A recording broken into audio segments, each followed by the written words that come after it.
Why do you get shocked when you touch things?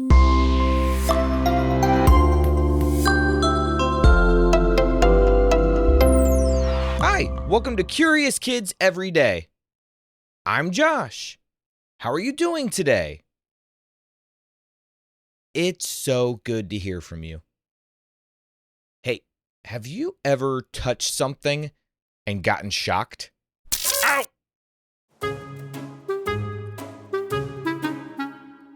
Now, some things are supposed to shock you when you touch them. Have your parents ever said to you, "Don't touch that fence! It's an electric fence!" That means that if you touch it, it's gonna buzz you. Ow! But I'm not talking about that. I'm talking about how sometimes you get shocked when you just randomly touch something. Ow! Or sometimes it happens when you touch someone. Ow! I've noticed that it happens more often when it's cold outside. Have you noticed that? What's that about? I was thinking about this today because I got an email from a curious kid named Everly. Everly wondered, why do you get shocked sometimes when you touch things, especially in the winter? Hey, Everly noticed the thing about the cold too. That must have something to do with it. Let's figure it all out today. Those little ow moments are usually caused by something called a buildup of electric charge. See, everything around you is made of tiny pieces called atoms, and inside atoms are even tinier pieces. One of those pieces is called an electron. Can you say electron?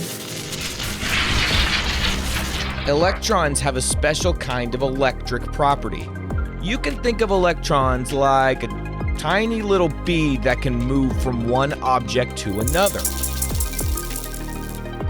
Most of the time, objects have a balanced amount of positive and negative charge, but sometimes electrons get moved around. The most common way this happens is rubbing. When you walk across a carpet, rub, rub, rub, rub, rub. Slide out of a car seat, pull a sweater over your head, or scoot across a couch. Your body may quietly pick up extra electrons. You don't feel this happening, but it's definitely happening. And what happens next proves it.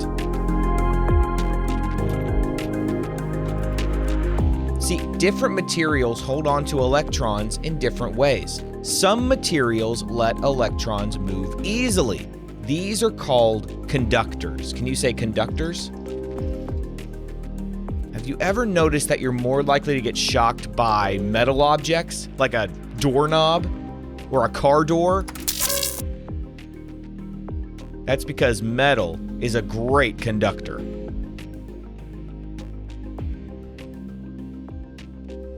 But other materials don't let electrons move easily. These are called insulators. Can you say insulators? Have you ever shocked yourself on one of your plastic toys? Probably not. That's because plastic is a good insulator. So, what is the shock? Well, the shock is a quick jump. If your body has extra electrons and you touch a conductor, meaning something that can take them easily, like a metal doorknob, the electrons want to move fast to balance things out. Yeah, get me out of here! And when they go to balance things out, they do it quick.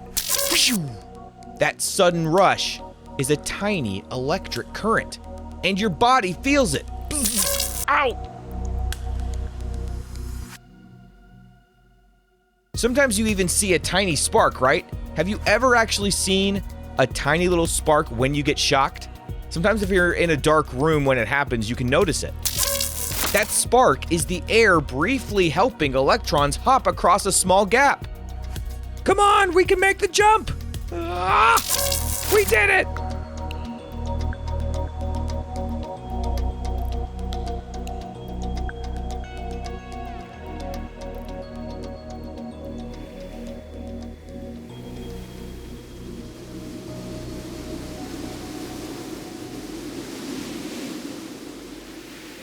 Now, what does wintertime have to do with this? Well, in winter, the air is often drier, especially inside houses when the heat is on.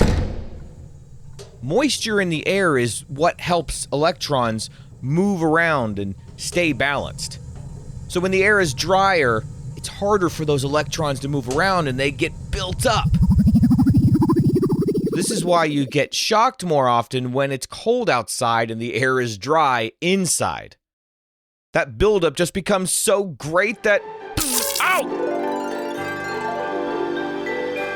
Plus, you're wearing more warm clothes because it's cold, and your clothes are rubbing against things and creating even more electric charge. It's the perfect storm. The perfect electrical storm. Ow! So that's why you get shocked when you touch things sometimes, especially in the winter.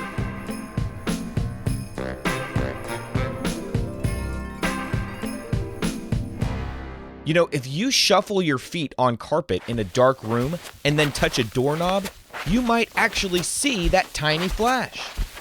That flash is a mini spark made by the electrons jumping. Pretty amazing. Oh, and it works better if you're wearing socks. All right, let's have a quick quiz. What is the tiny particle that can move between objects and helps cause those zaps? Those are electrons.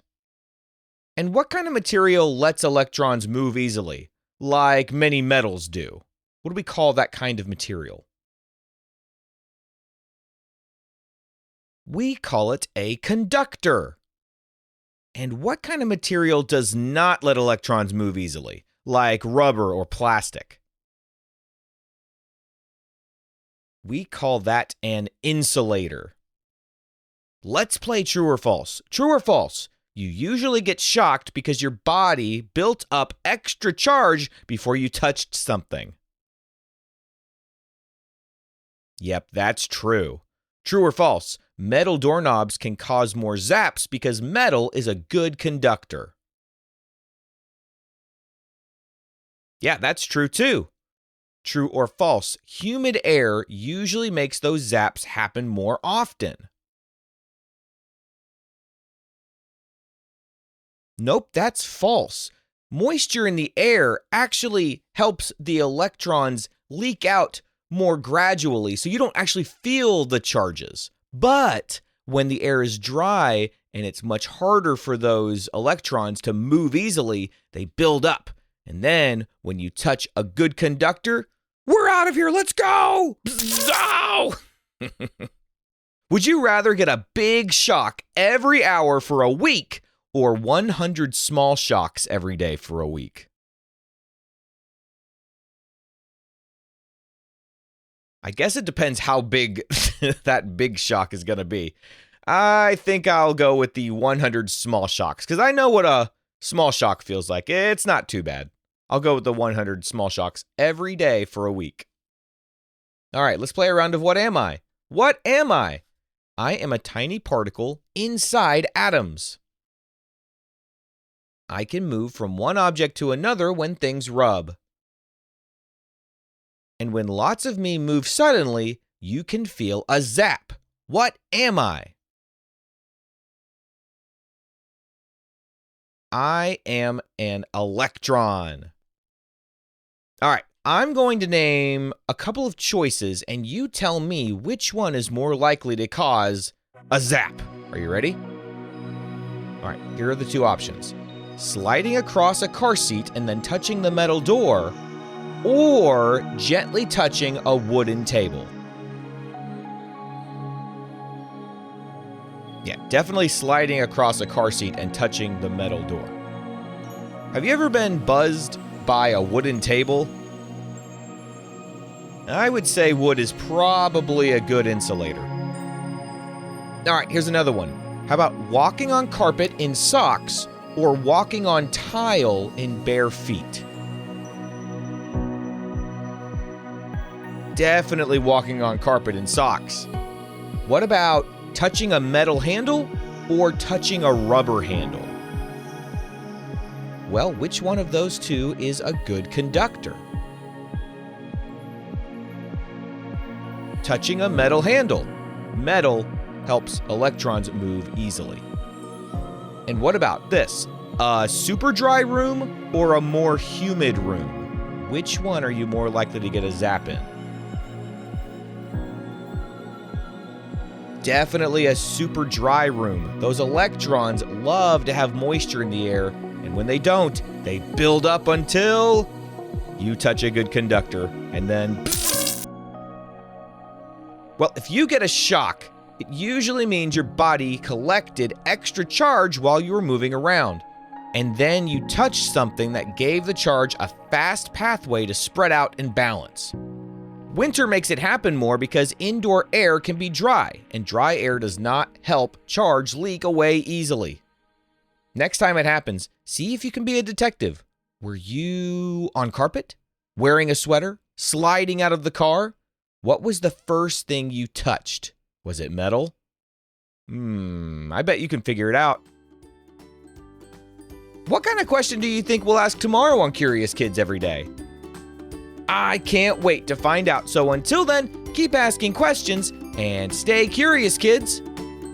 And we've got a birthday today. It's Jet's birthday. Jet is from Alaska, but now he's in Texas, and Jet is turning 7. Happy birthday, Jet!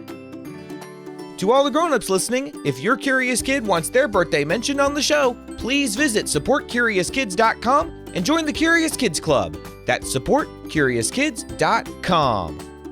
Oh, and I never mentioned this, but you can submit questions for the show at CuriousKidsEveryday.com. If you go there, right on the homepage, you can submit questions for the show. That's CuriousKidsEveryday.com. See you tomorrow!